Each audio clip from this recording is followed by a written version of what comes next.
Dear students, আজকে তোমরা শিখতে চলেছ প্রোনাউনের একটি গুরুত্বপূর্ণ পার্ট রেসিপ্রোকাল প্রোনাউন সম্বন্ধে,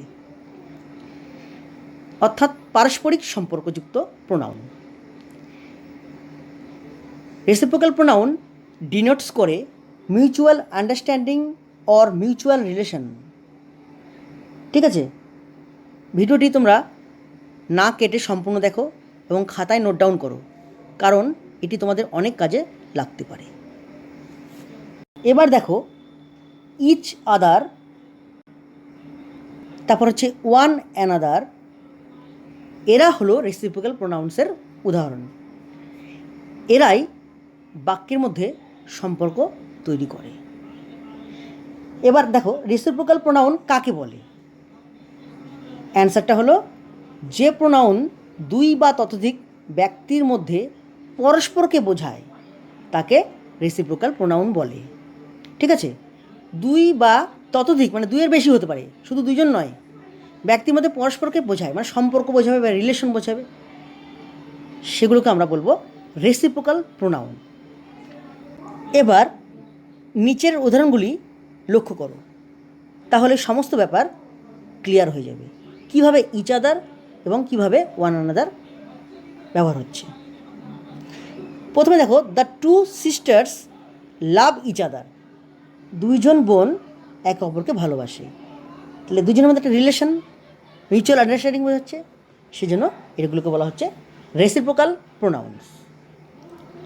we will help one another, আমরা একে অপরকে সাহায্য করব। তাহলে এটাও হচ্ছে রেসিপ্রোকালের উদাহরণ। কেমন করে আমরা একে অপরকে সাহায্য করব, মানে আমাদের মধ্যে একটা মিউচুয়াল আন্ডারস্ট্যান্ডিং। নেক্সট দেখো the two friends hate each other, দুইজন বন্ধু একে অপরকে ঘৃণা করে। এখানে কিন্তু আবার দেখো দুজনের মধ্যে একটা কীরকম সম্পর্ক, একটা তিক্ততার সম্পর্ক, ইচ আদার।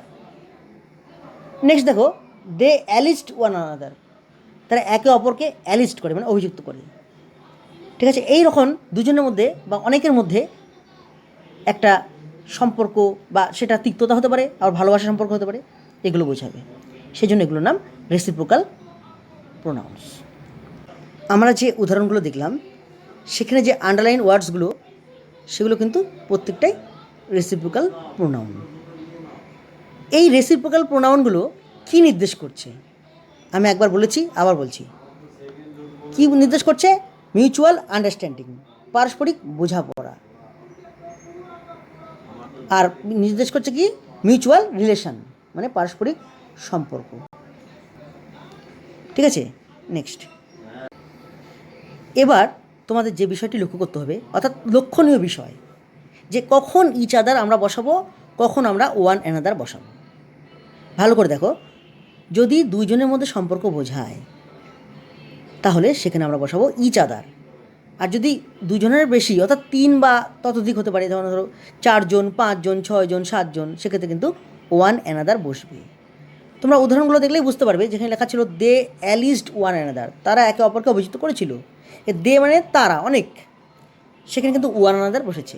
তারপর ধরো উই হেট ওয়ান অ্যানাদার, আমরা একে অপরকে ঘৃণা করতাম। অথবা we will help one another, আমরা একে অপরকে সাহায্য করব।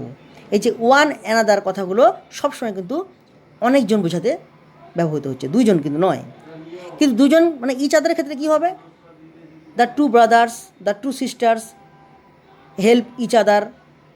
ঠিক আছে, the two friends quarrel each other, দুজন বন্ধু একে অপরের সঙ্গে ঝগড়া করছে, এরকম। ঠিক আছে, তো ভিডিওটি কেমন লাগলো কমেন্ট করে জানাবে, আর একটা লাইক দিতে ভুলবে না। ধন্যবাদ।